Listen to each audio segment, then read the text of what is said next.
Hey everyone, welcome back to Lucky by Nature. Angelic Vixen here. This is your no fluff arc breaking news. In this episode, we will be talking about the state of the game and Valguero facts from the dev stream. The dev stream was over 40 minutes long, and I have included all of the highlights in this video. I know many of you don't have the time to watch a whole 45 minutes, so I wanted to shorten it for your convenience. As you know, this is no fluff arc breaking news, so let's get right into it. You know, I was in my base, I got meshed. What are you guys doing? It's a good question. So just to let you know where we're at with that, if you've been taking a look at the patch notes, we talk about something called mesh detection.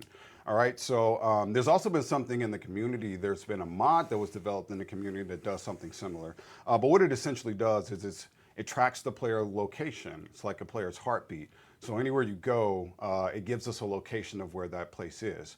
Right now, our enforcement team, what they do is they look at that data and they say, hey, that place is not a place they should be. And then they go and look at some other information to make sure that it's actually a legit case, because the thing that you'll see with these type of solves for meshing is that you get a lot of false positives. And what false positives are is it's when someone detects you under the mesh, but you aren't really under the mesh. So that's what we're trying to eliminate. We get a lot of questions about, why can't it just automatically ban people or kill people or things like that?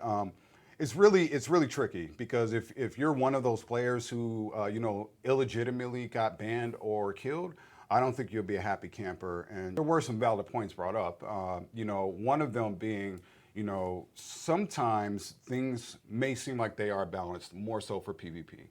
An example of this would be, and actually this is a good point, we're fixing this in an upcoming patch, but I got a lot of feedback about gas bags.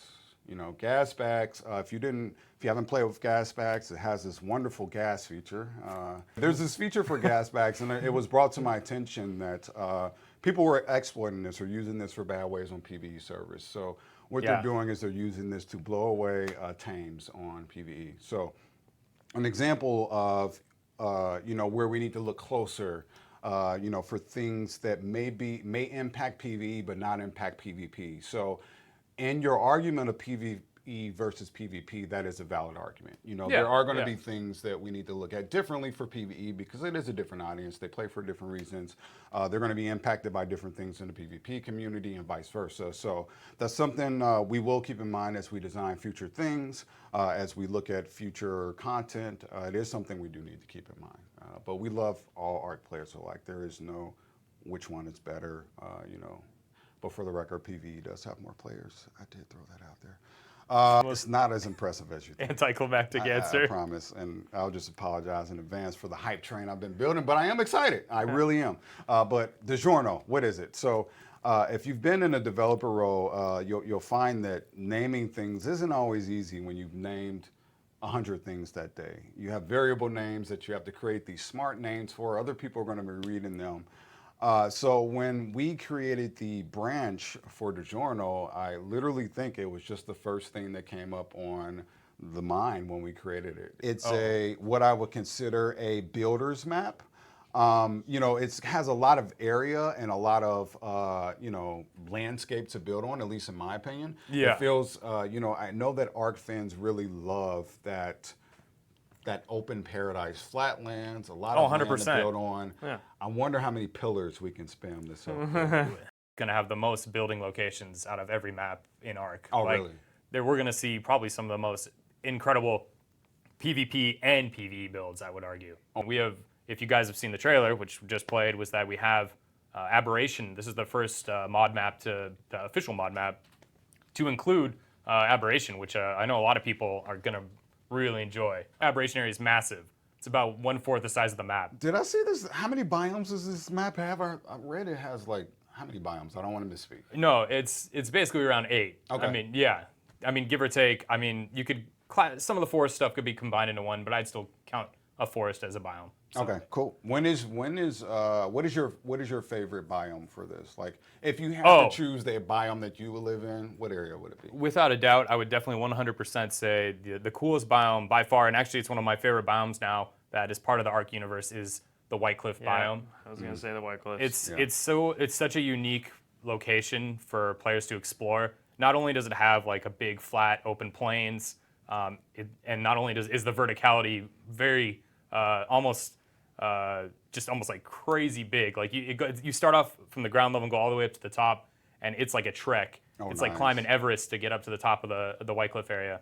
Zane is going to show you around, and I don't think he has a mic. It would be good to have him talk, but he doesn't have a mic, so we're just going to pretend. Well, let's talk about the speed of this Raptor. Like, how does it compare in terms of the normal Raptor? Do we know? Like, is it as I mean, fast? it's on the ground. It's comparatively as fast as the Raptor is. In terms of like jump mobility and speed, it definitely is significantly faster than a Raptor. And basically, it's pretty good at jumping in, doing a little damage. It applies a bleed effect that stacks.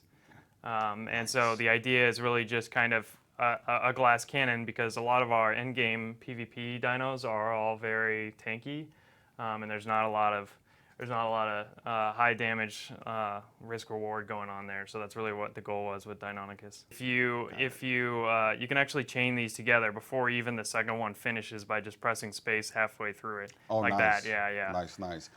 So you can get some good chains, then you can kind of just jump from ledges and kind of travel around the world. What I really like doing is I mostly arrived organically at just jumping. Ended up being pretty fun. Zane, if you chain a couple of jumps together, they don't have to have anything to do with wall jumping at all. You can just do them from the ground. It's pretty fun, actually.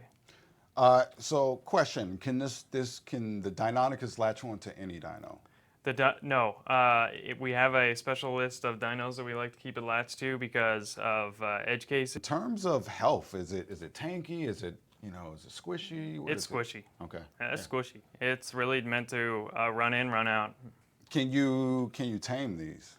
Yes, you can, but well, you really have to find one of the eggs out in the wild, and then raise it from an egg. A couple of things with like we changed the Raptor pounce. In addition to this pounce, just slightly, you can now there we go. You can now dodge the pounce at least a little bit. So this is in the White Cliffs Yeah, area. yeah. So this is the White Cliffs. This is the White Cliffs So area. for everyone in the chat, this is. And this is gonna be one of the best places to find. At least you're gonna have the highest chance of finding a Deinonychus egg in this location. What is the launch date for this, right? So what is the launch date? What is the launch date, Cedric? So for PC, we're going to launch this tomorrow. It'll be 10 a.m. PST. That's when you can expect this to go That's live awesome. on Steam, servers, things like that. Tomorrow, 10 o'clock PST.